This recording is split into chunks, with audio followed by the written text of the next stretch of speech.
everyone, welcome to our channel all about homeopathy. In our previous video, we have seen type 1 anaphylactic reaction. After that, we have seen how anaphylactic reaction is divided into two types, that is anaphylaxis and atopy. And after that, we have seen mechanism of anaphylaxis. After that, we have seen chemical mediators, primary mediators and secondary mediators. In this video, we will see features of anaphylaxis, type of anaphylaxis, and after that anaphylactic reaction second type, that is atopy, its features and mechanism. And if you like our video, don't forget to like, share and subscribe to our channel all about homeopathy. So let's start with our today's lecture. First feature is anaphylaxis occur within a few seconds to few minutes following shocking dose of antigen. जैसे कि हमें पहले से ही पता है कि anaphylaxis is a type of anaphylactic reaction and anaphylactic reaction comes under immediate type of reaction. तो जैसे इमीडिएट टाइप के अंदर आता है तो ऑफकोर्स वो फटाक से ही अपना रिएक्शन शो करेगा. तो जैसे ही कोई भी sensitize individual shocking dose of antigen के कॉन्टेक्ट में आता है तो वो फ्यू सेकेंड या फ्यू मिनट्स में ही अपना रिएक्शन शो करेगा. तो मतलब जो भी क्लिनिकल मैनिफेस्टेशंस है वो हमें कुछ मिनट्स या फिर कुछ सेकेंड में ही हमें दिखाई देंगी. Cytotropic Ig antibodies is responsible. जैसा कि हमने देखा था कि type 1 anaphylactic reaction is mediated by IgE antibodies. तो फिर IgE antibodies is responsible for anaphylaxis. Tissues और organ which are affected in anaphylaxis are called as target tissue और शॉक ऑर्गन्स.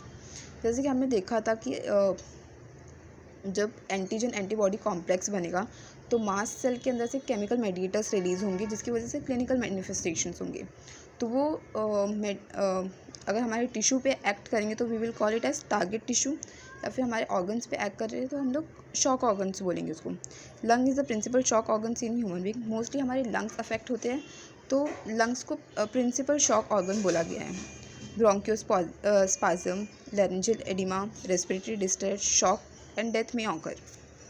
तो ये सारे मैनिफेस्टेशंस हो सकते हैं ह्यूमन बीइंग के अंदर. It can be induce artificially by serum of sensitize individual.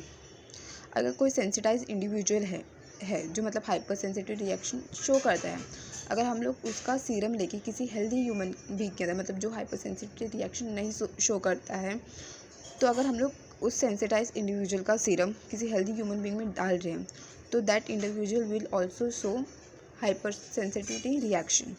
It is not related to heredity. मतलब ये हेरिडिटी से रिलेटेड नहीं है. मतलब अगर किसी एक फैमिली मेम्बर्स में है तो अगर नेक्स्ट जनरेशन के चिल्ड्रंस को होगा तो ऐसा कुछ नहीं है. Now let's see what are the type of anaphylaxis. There are 3 types: anaphylaxis in vitro, cutaneous anaphylaxis and passive cutaneous anaphylaxis. So let's see first type, anaphylaxis in vitro. Isolated tissues from sensitized guanine pig. When kept in bath of Ringer solution, the organ contract vigorously on addition of specific antigen to the bath. This is called Dale phenomena. अगर हम लोग कोई भी tissue को isolate करते हैं और ringers मतलब हम लोग ने गुआनाइन पिग मतलब सेंसिटाइज्ड गुआनाइन पिग उसका ऑर्गन लिया या फिर टिश्यू लेके हम लोग को रिंगर सॉल्यूशन में रखते हैं, तो वो जो हम लोग ने ऑर्गन लिया है वो बहुत विगरलेसली कॉन्ट्रैक्ट करेगा हम लोग जब उसमें एंटीजन ऐड करेंगे. तो दिस फिनोमेना इज़ कॉल्ड स्वॉल डेन फिनोमेना. मतलब हम लोग ने क्या किया, गुआनाइन पिग है उसमें से हम लोग ने कोई भी टिश्यू या फिर ऑर्गन लिया लाइक यूटेरस और इलियम, उसको हम लोग ने रिंगर सॉल्यूशन में रखा, फिर हम लोग ने एंटीजन ऐड किया तो वो ऑर्गन है वो कॉन्ट्रैक्शन शो करेगा. And this phenomena we call it as स्वॉल Dale phenomena. Now let's see second type, cutaneous anaphylaxis. Cutaneous anaphylaxis may be induced when a small shocking dose of antigen is administered by intradermal route to a sensitized host. हम लोग कोई भी समझ लो sensitize individual है, उसको हम लोग intradermal route के मतलब स्किन के थ्रू हम लोग कोई भी शॉकिंग डोज ऑफ एंटीजन उसके अंदर इंट्रोड्यूस करवा रहे हैं। सेंसिटाइज इंडिविजुअल है, उसके अंदर हम लोग इंट्राडर्मल रूट के थ्रू एंटीजन इंट्रोड्यूस करवा रहे हैं। तो उससे क्या होगा, local wheal and flare response. Wheal and flare क्या मतलब रेडनेस। तो उसकी वजह से क्या होगा, अगर कोई भी सेंसिटाइज इंडिविजुअल है उसको हम लोग ने इंट्राडर्मल रूट के through, that is through skin, हम लोग ने एंटीजन इंट्रोड्यूस करवाया उसकी बॉडी में, तो उससे क्या होगा, विल एंड फ्लेयर रिस्पॉन्स, मतलब that is redness. Cutaneous anaphylaxis is useful in testing for hypersensitivity and in identify the allergen responsible for atopy। मतलब इसकी वजह से हम लोग cutaneous anaphylaxis के थ्रू हम लोग cutaneous anaphylaxis से पता कर सकते हैं किसी इंसान को किसी एंटीजन से या किसी एलर्जन से एलर्जी है तो, ठीक है। Now passive cutaneous anaphylaxis, this is a sensitive in vivo method for detection of antibodies.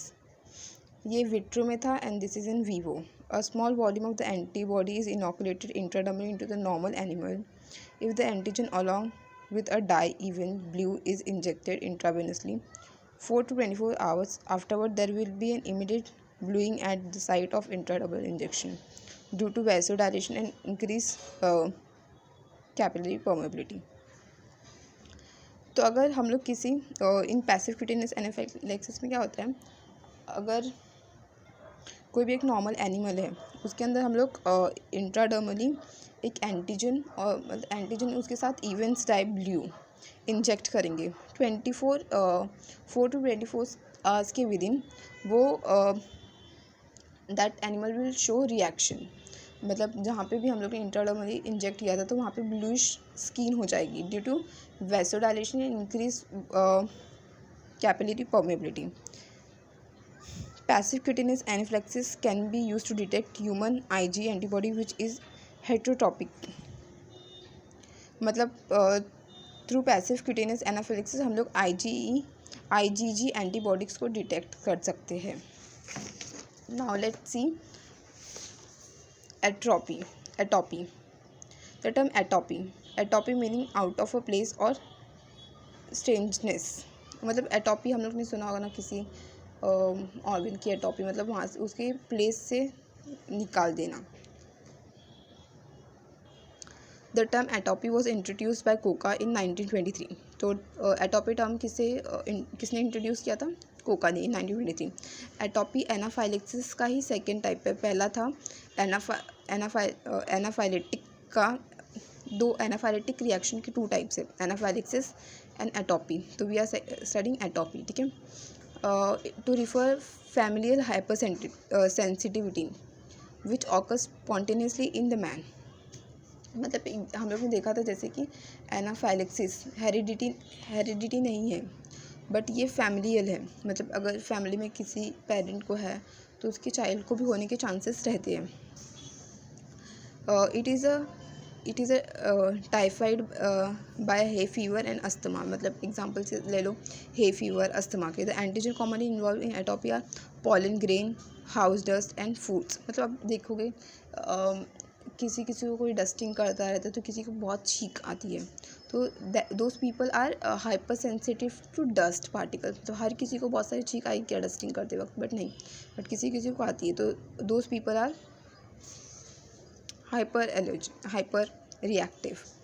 The atopy induce IgE antibodies, formerly termed as reagin antibodies. Atopic sensitive occur spontaneously following natural contact with atopins। मतलब अगर हम लोग बार बार किसी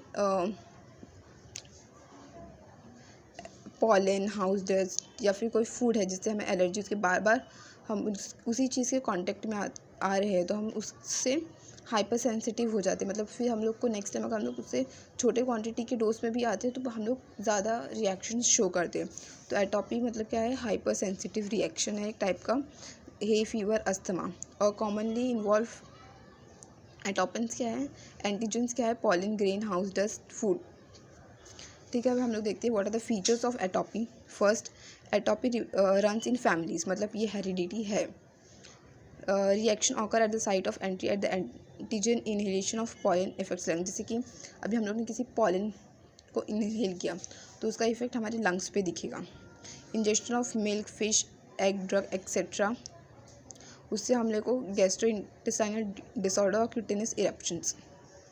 ठीक है, अगर हम लोग ने कुछ फूड खाया जैसे हम लोग को एलर्जी है तो उसका इफेक्ट क्या होगा, गैस्ट्रो इंटेस्टाइन पे अपने होगा। And contact leads to local allergy, conjunctivitis. ठीक है, it is IgE mediated hyper sensitivity reaction. हम लोगों ने जैसे ही देखा कि anaphylaxis mediated by IgE antibodies. Induction of atopy is difficult artificial because atopens are poor antigens. जैसे कि हम लोग ने देखा था एनाफाइलेक्सिस में हम लोग किसी सेंसिटाइज इंडिविजुअल का सीरम दूसरे इंडिविजुअल में जाएंगे तो वो हाइपर सेंसिटिव रिएक्शन शो करेगा। बट हम लोग एटोपी के मतलब जो जैसे पॉलन ग्रेन है, पॉलन ग्रेन हम लोग जैसे कि पॉलन ग्रेन तो हम लोग उससे किसी इंजेक्शन के थ्रू थोड़ा इंजेक्ट करवा सकते हैं बॉडी में। तो मतलब जो एटोपेंस है वो थोड़े पुअर एंटीजेंस है, तो हम लोग आर्टिफिशियली इंड्यूस करना थोड़ा सा मुश्किल है। मैकेनिज्म दोनों का ही सेम है। The atopen combines with the cell-bound IgE antibodies fixed on the surface of the mast cell and the basophil, and this antigen-antibody complex stimulates this cell to release mediator, resulting in clinical features of atopy. जैसे कि हम लोग ने उसमें भी देखा था, मैं भी आपको एक डायग्राम के थ्रू समझा देती हूँ।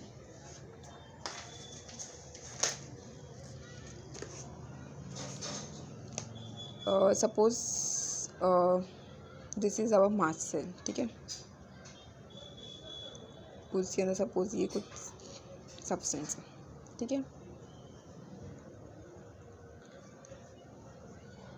Suppose this is a mast cell. Okay,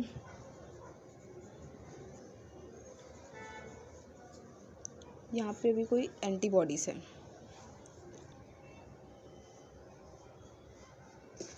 ठीक है, वो आके यहाँ पे सेल पे कंबाइन हो जाती है। This is antibody.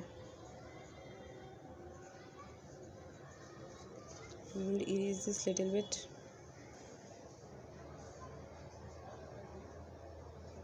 ठीक है, यहाँ पे एंटीबॉडीज आके अटैच हो गई।